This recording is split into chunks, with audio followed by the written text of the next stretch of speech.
आज बनवा मसरूम गोटे नुआ डिश आउटे एत टेस्टी होता जे 5 स्टार होटेल भी आगे फेल मारिज। प्रथम बबी आमर छतु छड़े देकी धोई देता तो काटी कुटा रखीदेला। मुझे गैस रे गोटे पैन बसई से 2 चामच तेल आउे छोटिया छोटिया प्याज 2टा काटिक देदेली से अदा रसुण छेचा 1 चामच हल्दी गुंड 1 चामच आउ धनिया गुंड आधा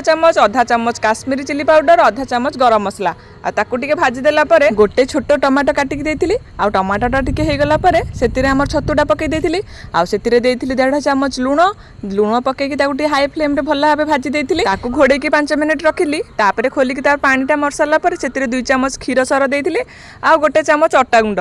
गोटे ग्लास खंडे गरम पानी देती गरम पानी टा फुटला से कस्तूरी मेथी टे दलिकी हाथ में देती आ 2टा कंचा लंका आ धनिया पत्र ताकू टिके फुटई देला आमर tasty and creamy mushroom gravy ready हो जाता। आपण थरे निहाती घरे ट्राए करंतु एटा आपणकर नुआ फेवरेट डिश हो, मु ग्यारंटी दउची।